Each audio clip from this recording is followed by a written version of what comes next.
confident in who you are. Be confident in your ability. Do not try to be somebody else. 1 Samuel chapter 17 verse 38. Saul gave David his armor, but David rejected Saul's armor. Verse 39, the Bible says that David took them off and said, I am not used to them. You've got to be confident in who you are. You've got to be confident in your ability. Don't try to be somebody else. What works for somebody else may not work for you. No matter how much you see somebody else succeeding in a particular field, area, or ministry, does not mean that you should try to be in that pyramid. Find your own comfort zone. David wasn't comfortable with the king's armor. He was comfortable with his sling and his stone. You've got to be yourself. You've got to like who you are. You cannot control other people's thoughts about you, but you can control your own mind. No matter what is happening around you, the greatest place that you have power and control is your mind. We spend so much time worrying about what somebody else thinks of us. That is the first point of limitation. You cannot last being somebody else. Fake things don't last. Only original things last. Same as people. Fake people do not last. Only original people, only real people last. You cannot pretend for too long. Sooner or later, your true self will show. So if somebody is pretending to be what he or she is not, it's just a matter of time before the person's true character begins to show. Do not try to be like or live in the image of somebody else. The only person we should live in the image of is God, because the Bible makes it clear that God created us in his own image. God is real. God is authentic. And since we are created in his image, we should let that authenticity and reality of who God is flow through us. Let's look at David. David won the battle in his own comfort zone with his sling and his stone, not in Saul's comfort zone, because Saul's comfort zone was in his armor. But David rejected Saul's armor and decided he was going to use his sling and his stone because that was his comfort zone. You've got to find your comfort zone and stop trying to live in the shadow of somebody else. We are created in the image of God. God is real.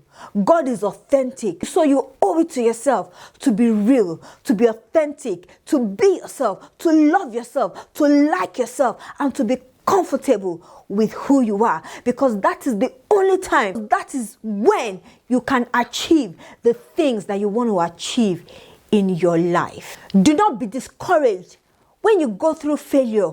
As for me, failure is not on my list. I do not see any situation that I find myself in as a situation whereby I am failing. I am either learning and growing and moving forward.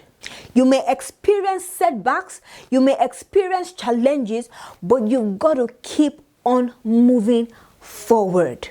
I'm going to end by saying, have you discovered who you are? If you are struggling to discover who you are, you've got to go to God and ask. You've got to go to God and allow him to reveal who you are, because the Bible makes us understand that while you were in the womb, God knew you. Even before you were formed in your mother's womb, God knew you. Only God knows who you really are, and only him knows what you can be. Only him knows what you can be. He knows what you can achieve. He knows your ability. He knows your capacity. Because before you were formed in your mother's womb, he knew you. It took me some time to really discover who I was. And how did I discover who I was? In the presence of God. How did I get to this point that I am in right now? How did I get to this point in my life? It was simply because I was in the presence of God. A few weeks back, I talked about a message titled The Fish and the Fire. And I said that Jesus called his disciples and said, "Come and have breakfast." And he said to them, "Bring the fishes that you have caught." But by the time they got there, Jesus already had the fire and the charcoal. He was already preparing breakfast for them. What am I trying to say? That you've got to allow God to prepare you. You have your own part to play. That was why Jesus said, "Bring what you have caught and come and have breakfast." But Jesus was already preparing breakfast for them. What am I trying to say? I'm trying to say that you've got to allow God himself to prepare you. You've got your own part to play, but you've got to know that God's preparation is the ultimate preparation. You cannot achieve certain things by yourself. You cannot know who you are by yourself. It takes God to reveal who you really are to you. It takes God to reveal his plan and his purpose for your life. David was in the field looking after sheep and goats, and while he was in the field, God was training him, God was teaching him, God was building him, God was preparing him. No wonder Jesus was preparing breakfast for his disciples. Who is preparing you? You've got to allow God to prepare you, because you cannot prepare all by yourself. If God was not preparing David, I'm sure that David will not have won the battle with Goliath.